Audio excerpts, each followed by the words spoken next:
Southeast by Midwest asks, if you could go to any beauty or YouTube convention, which would be your #1 pick to go to, and who would be your dream speaker? This is hard for me because I don't really care about going to beauty conventions. We're gonna try to go to Playlist in April, which is a YouTube convention here in Orlando. But as far as dream speakers go, I don't know.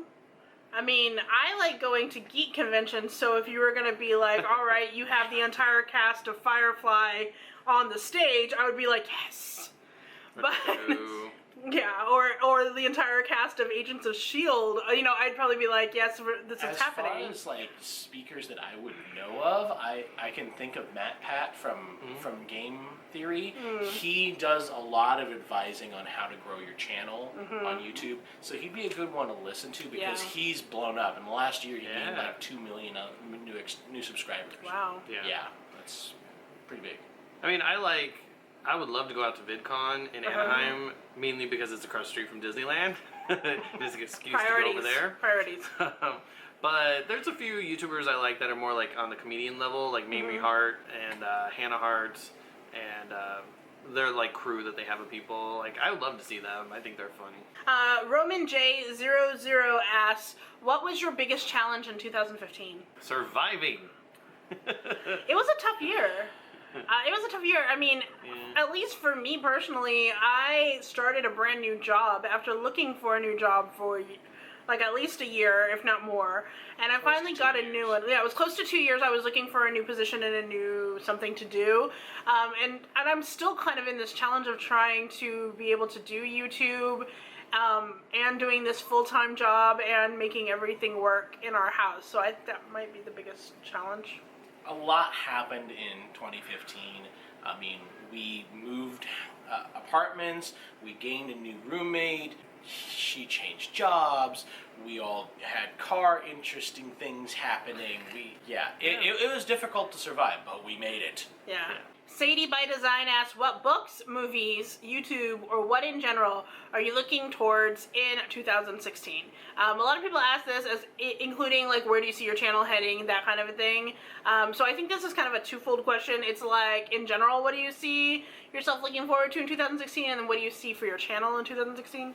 So I guess let's start with in general. Looking forward to, in general, getting healthier. I mean, you've been eating a lot healthier now that you've moved in with us because we are like food Nazis almost. I'm looking forward to a lot of the Marvel movies actually, and a lot of the things that brings. There's a lot of inspiration that happens for our channels through that.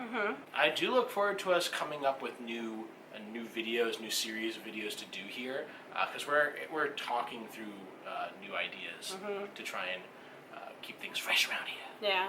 I kind of have to agree with all of that. Like, I don't know if there's anything in general I'm looking forward to in 2016, except for the fact that I might be finally getting a car, and that makes me happy because I haven't driven my own car in like 3 years because of, like he said, car situations.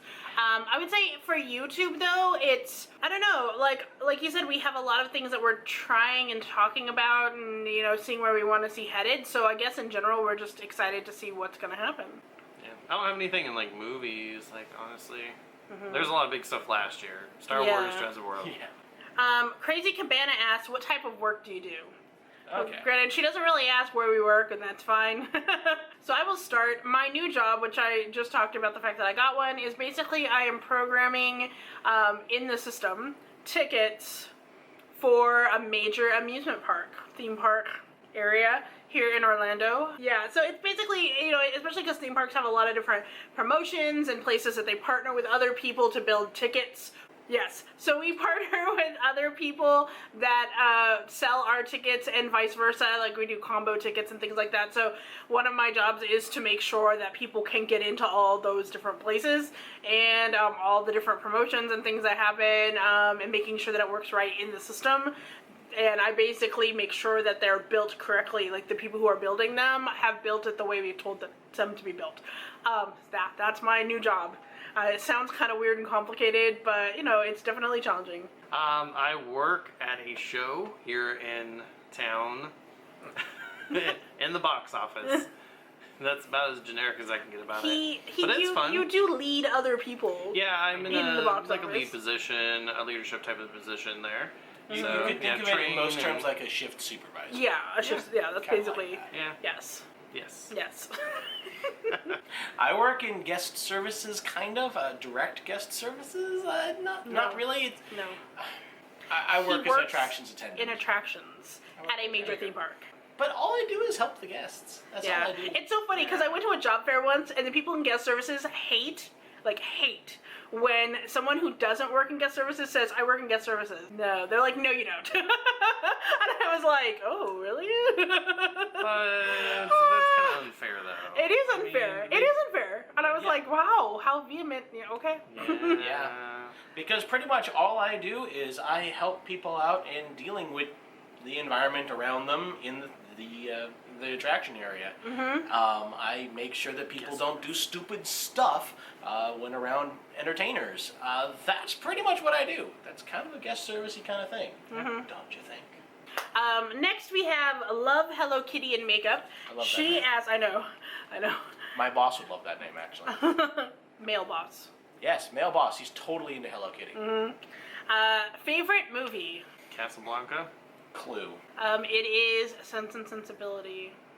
Favorite superhero? Spider-Man. Wolverine. Does Peggy Carter count? We will count that. But if you have to have a superhero, I've said this I think before. I consider Doctor Who to be a superhero. But, if it has to be from Marvel or DC, I'm going to say Peggy Carter. All right. This is a really fun question. OMG, it's SMK. Right. Lately, I've gotten. She has a whole. This is how she writes. It's so funny. Like I knew it was immediately from her because there was like a paragraph. Lately, I've gotten back into my Animal Crossing kick and was curious what each of your favorite villagers are and why. What villagers do you wish to have in your town? Or if you are anything like me, keep restarting until you have at least one of them in your town. Yes. I've never played this game. It's been a long time since I played this game. Chris actually got me into this game, but it's been a long time because I'm so busy I don't have time to play. So I have a favorite villager, but I can't really answer the second half of your question, which is which villager do I like to keep in my town? There are a couple that I like. I mean, I'm looking because he's got some amiibos here of some of the villagers. I like the dog. I don't even know their name, but I like the dog. This one? That one. I like the dog. KK Cider. And then I like, there's a girl. Is her name Henrietta? No. No, Isabel. That's Huh? Isabel. No. What's the one that's Oh. named Henrietta? There's a Henrietta. Well, there probably is. Henrietta. There's a lot of characters. You that talk I don't about know. yours, I'll try to find mine. My favorite villager is gonna be Meringue. She's a rhino, and her nose looks like a strawberry. And she's a chef, and she loves to bake. And at first I hated her because she moved into my town, like in my front yard, and I was really mad because I had set up my house and everything and just started up this village. The first person to move in is her, right in my front yard, so I was mad. But then I grew to love her, and she's my favorite character, and then she moved away about 2 months ago, and I was devastated. What is this one right here that looks like a blue porcupine? Oh, that's either Mabel or Sable. I don't know the difference between the two. Basically, I found out that there's a penguin that there's penguins that live in the town, and there's one called Rald who's adorable. I was looking up pictures of it online, and when I go back and play it, I really hope that I get that penguin because it's so cute. You I left like my it. town, so you could have moved to yours. Oh yeah, that's Yeah. true. So I would say that one. But yeah, what about you? I love Meringue. She's a rhino, and she has like a strawberry on her horn, and she likes to bake. But yeah. Yeah, she's adorable. I hated her at first, but yeah, I grew to like her.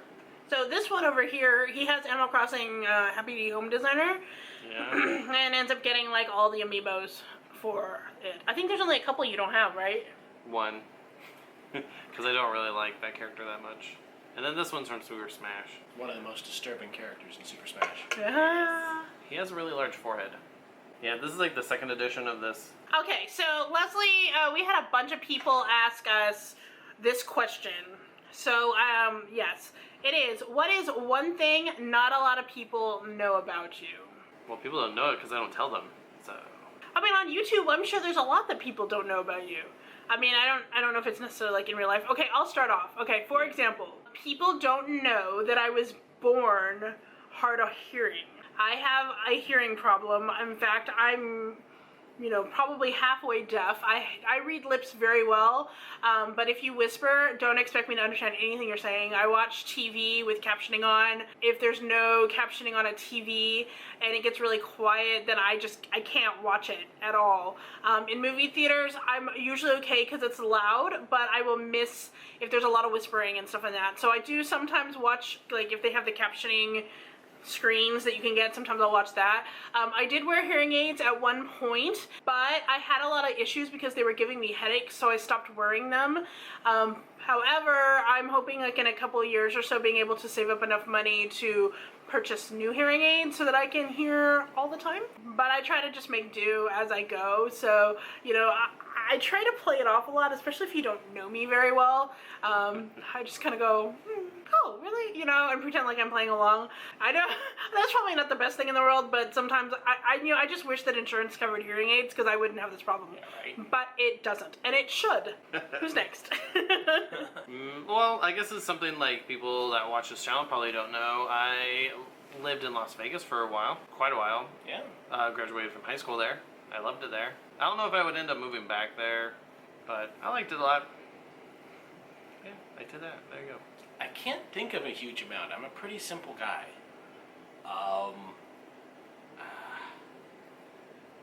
I have an aversion to hematite. I don't like hematite at all. Like, there have been times where, like, those stores that have all sorts of new agey stuff, and they've got like stones of every kind. We had one of those. I think it was in California, and I walked in there, and every single time I would like be playing around with them, and I'd touch the hematite and be like, "Ow, that hurts." I don't know why, but is hematite?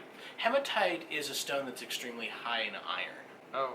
It's kind of somewhat magnetic. shiny, yeah. It's a shiny black metal. Oh, It's okay. kinda- They're usually where you can buy like a bunch of rocks and throw in the back. And they're the ones that stick together, yeah. Yeah. A lot of, like, there are some rings and bracelets that you can buy that are made of hematite. They're actually kind of easy to break. Someone had a ring and basically hit it on a table and it just broke. And I was like, what's the point of this? Why do people make rings out of this thing when... Yeah. No. It's pretty, yeah. No. Yeah. Okay. Last question. This one is from me. One word to describe yourself. He's giving me a look. Chris is giving me a look. I do that a lot. Caring. I'm gonna use a word that Vince used on me actually. He says I'm loving, actually. That's a big thing I tried to do. I'm very self-giving. Like, I'll drop stuff for everybody else. Anyway, thank you so much for watching our Q&A. Sorry it ran so long. And make sure you're following us on all of our social media because we might be doing this again soon and plugging your channels as well. But until next time, keep calm. Stay zany. Goodbye.